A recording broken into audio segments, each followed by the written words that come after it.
राधे राधे। एकादशी मैया की जय हो।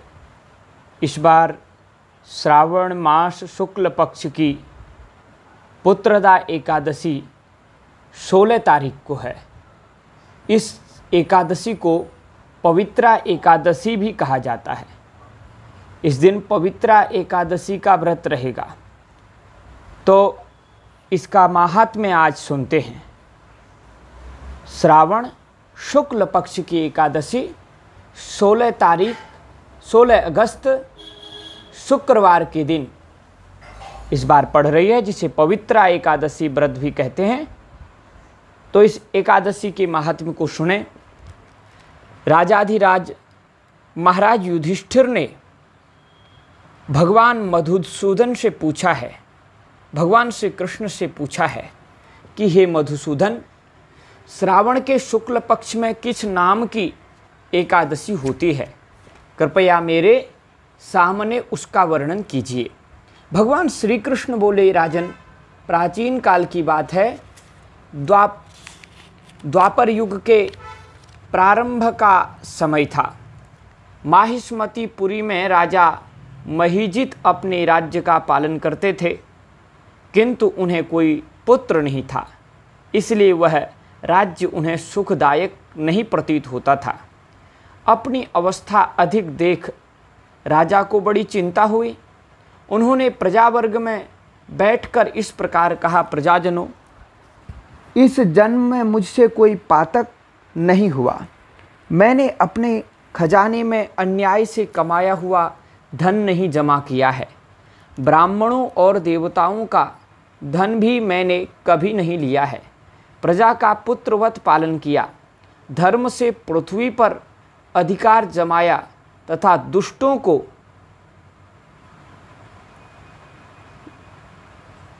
वे बंधु और पुत्रों के समान ही क्यों न रहे हों दंड दिया। शिष्ट पुरुषों का सदा सम्मान किया और किसी को द्वेष का पात्र नहीं समझा। फिर क्या कारण है जो मेरे घर में आज तक पुत्र उत्पन्न नहीं हुआ? आप लोग इसका विचार करें। राजा के ये वचन सुनकर प्रजा और पुरोहितों के साथ ब्राह्मणों ने उनके हित का विचार करके गहन वन में प्रवेश किया। राजा का कल्याण चाहने वाले वे सभी लोग इधर उधर घूमकर ऋषि सेवित आश्रम की तलाश करने लगे। इतने में ही उन्हें मुनि श्रेष्ठ लोमस का दर्शन हुआ। लोमस जी धर्म के तत्वज्ञ, संपूर्ण शास्त्रों के विशिष्ट विद्वान, दीर्घायु और महात्मा हैं। उनका शरीर लोम से भरा हुआ है। वे ब्रह्मा जी के समान तेजस्वी हैं। एक एक कल्प बीतने पर उनके शरीर का एक एक लोम विशीर्ण होता टूटकर गिरता है, इसलिए उनका नाम लोमस हुआ है। वे महामुनि तीनों कालों की बातें जानते हैं। उन्हें देखकर सब लोगों को बड़ा हर्ष हुआ। उन्हें निकट आया देख लोमस जी ने पूछा, तुम सब लोग किस लिए यहाँ आए हो? अपने आगमन का कारण बताओ। तुम लोगों के लिए जो हितकर होगा उसे मैं अवश्य करूँगा।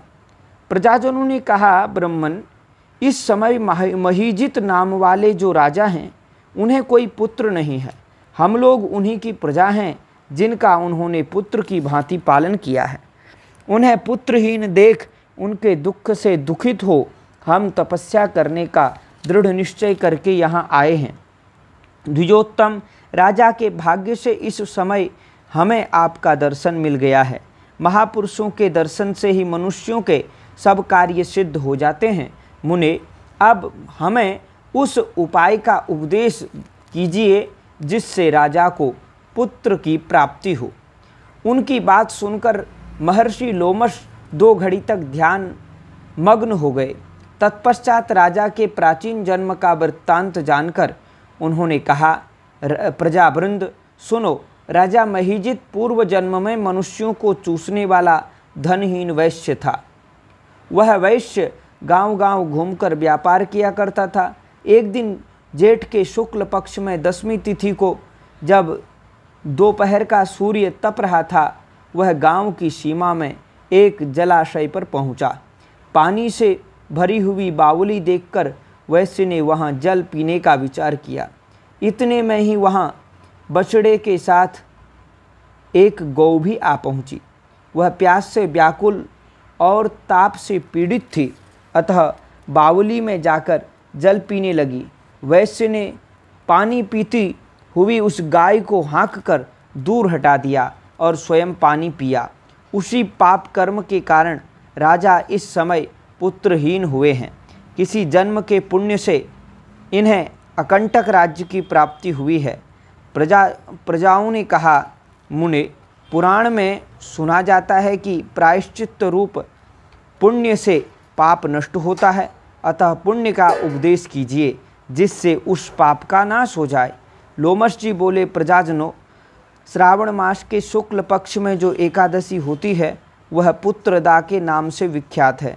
वह मनोवांछित फल प्रदान करने वाली है। तुम लोग उसी का व्रत करो। यह सुनकर प्रजाओं ने मुनि को नमस्कार किया और नगर में आकर विधि पूर्वक पुत्रदा एकादशी के व्रत का अनुष्ठान किया।